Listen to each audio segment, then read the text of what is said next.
శ్రీకాకుళానికి సుమారు 13-15 కిలోమీటర్ల దూరంలో గార మండలం నందు శ్రీకూర్మ అనే గ్రామంలో శ్రీ కూర్మనాథుని దేవాలయం ఉందండి. అక్కడ స్వామివారిని దర్శించుకొని అలాగే ఆ ఆలయ విశేషాలు కూడా తెలుసుకుందాం. ఈ వీడియో చూసే ముందు మీరు నా ఛానల్ కనుక ఫస్ట్ టైం చూస్తున్నట్టయితే కనుక ప్లీజ్ సబ్స్క్రైబ్ చేసుకోండి.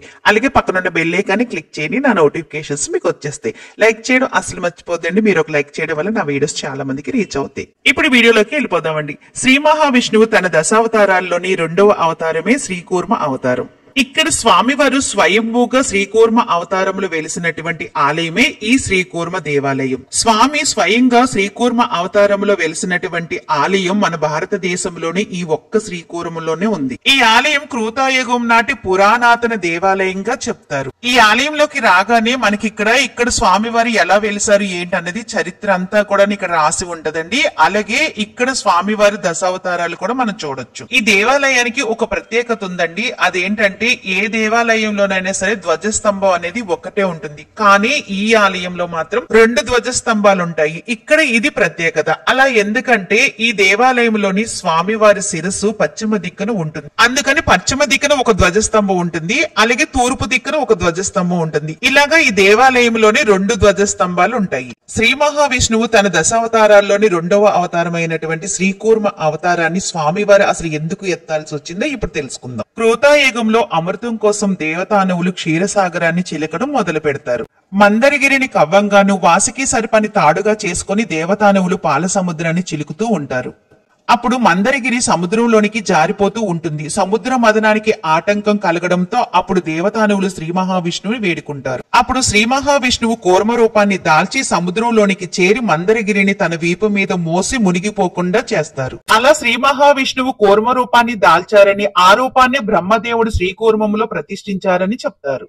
అలా స్వామివారు ముఖ్యమైన కార్యం కోసం ఎత్తినటువంటి అవతారమే కూర్మ అవతారం. దశావతారాలన్నిటిలో దుష్ట శిక్షణ, రాక్షస సంహారం చేశారు నారాయణుడు. కానీ ఒక్క కూర్మ అవతారంలో అది లేదు. ఎలాంటి రాక్షస సంహారం చెయ్యని సాత్విక రూపంలో కూడిన అవతారమే ఈ కూర్మ అవతారం. ఇప్పుడు ఇక్కడ మీకు చూపిస్తున్న ఈ గుండం వచ్చేసి శ్వేత పుష్కరిణి అంటారు. స్వామివారి సుదర్శన చక్రంచే ఈ పుష్కరిణి ఆవిర్భవించిందని చెప్తారు. పితృకార్యాలంటే మనకి ముందుగా గుర్తొచ్చేది కాశీ క్షేత్రం. వారణాసి సమానంగా ఈ క్షేత్రాన్ని భావిస్తారు. కాశీ వెళ్లలేని వారు ఇక్కడ శ్వేత పుష్కరిణిలో పితృకార్యాలు నిర్వర్తిస్తే వాళ్ళ ఆత్మలు సంతోషించి పుణ్యలోకానికి వెళ్తాయని భక్తుల నమ్మకం. అంతేకాకుండా ఈ గుండంలో స్నానం ఆచరిస్తే సర్వదోషాలు పోతాయని చెప్తారు. భారతదేశంలోని కూర్మనాథుడు స్వయంభూగా వెలిసిన క్షేత్రం ఇదొక్కటే ఉంది. దానికి కారణం బలరాముడు ఇచ్చిన శాపం వల్లనే చెప్తారు. ద్వాపర యుగంలో బలరాముడు కూర్మనాథుని దర్శించుకుందామని శ్రీకూర్మ క్షేత్రానికి వస్తాడు. అప్పుడు బలరాముడు విపరీతమైన కోపంతో బుసలు కొడుతూ భైరవుణ్ణి గిరగిర తిప్పి విసిరివేస్తాడు.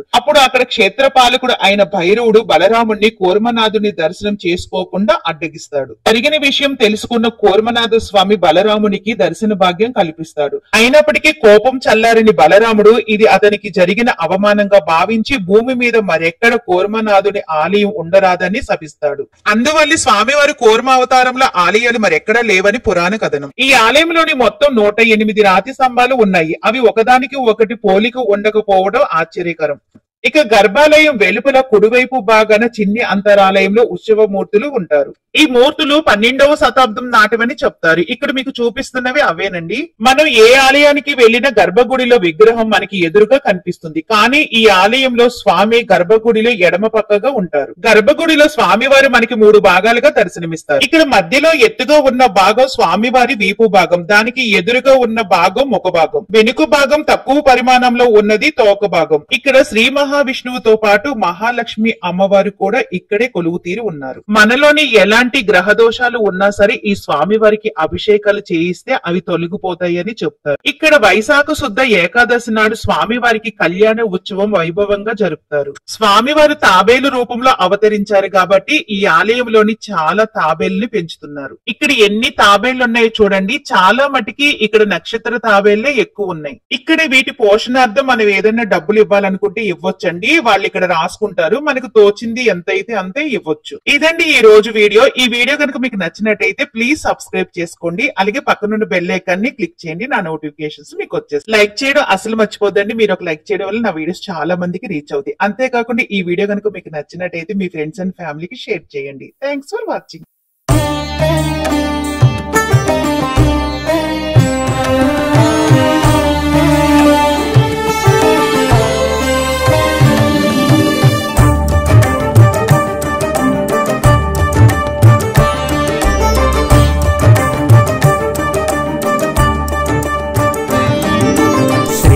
శ్రీకూర్మమునందు విష్ణుని కూర్మావతారము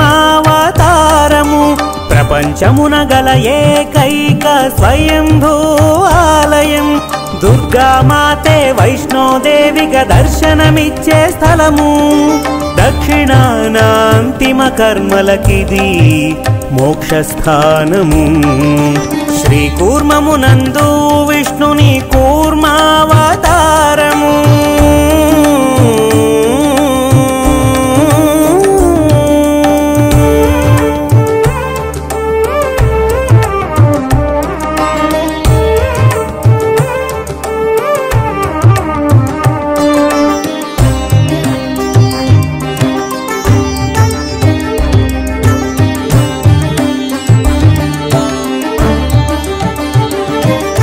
పశ్చిమాభిముఖ స్వామికి 2 ధ్వజస్తంభములు విశిష్ట గాంధర్వ శిల్ప కళాఖండ సంపదలు చక్రతీర్థగుండమున కూర్మదేవ దృశ్యములు శ్వేతగుండమున శ్రీ మహాలక్ష్మి దర్శన భాగ్యములు శ్వేతగుండమున శ్రీ మహాలక్ష్మి దర్శన భాగ్యములు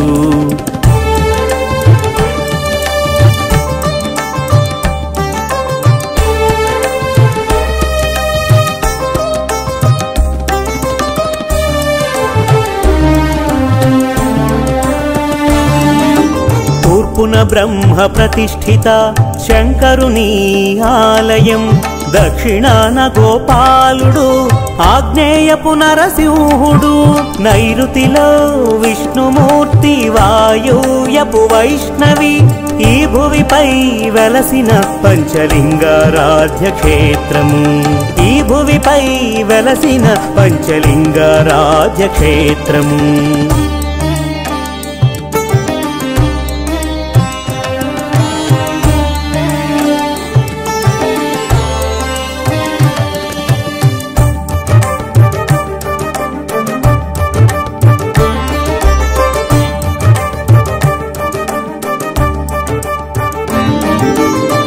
క్షేత్రముఖద్వారాన భైరవ స్వామితో పాటుగా ఆలయాన అష్టదిక్పతులు క్షేత్రపాలకులు అపురూపమైన అష్టోత్తర శత ఏకశిలా స్తంభాలు విభిన్న శిల్పుల రమణీయమైన శిల్ప నైపుణ్యాలు విభిన్న శిల్పుల రమణీయమైన శిల్ప నైపుణ్యాలు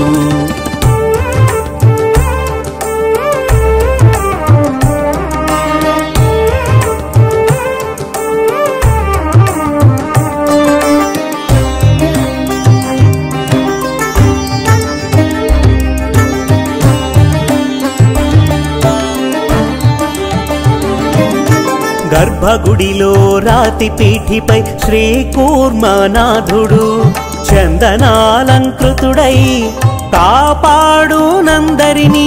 ఈ క్షేత్రంలో వెలసినట్టి శ్రీ మహాలక్ష్మి అమ్మవారు సిరి సంపదలిచ్చి రక్షించును భక్తులను ఎల్లప్పుడూ సిరి సంపదలిచ్చి రక్షించును భక్తులను ఎల్లప్పుడూ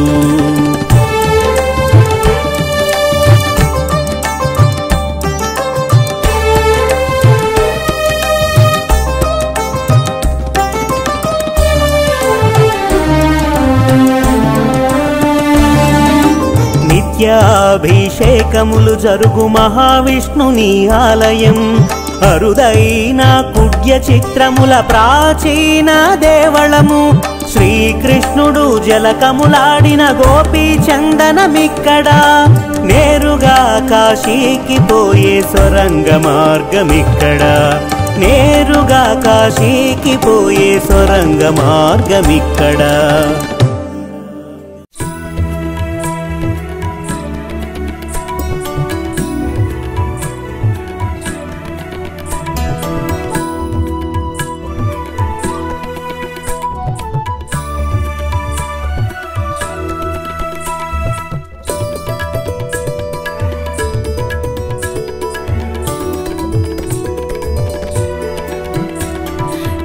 శ్రీకూర్మములో కొలువున్న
पुण्यक्षेत्रं वसुधनेकैकदेवळमु दक्षिण समुद्रतीरमुना श्वेताचलमो प्रान्तमुना श्वेतमहीपति पालनमु सकल जनुल आमोदनमु श्रीकूर्ममुलो कोलुवुन्ना श्रीकूर्मनाथावतरणा अगणित वर्धन प्रमोदना विश्वरूपधर महावना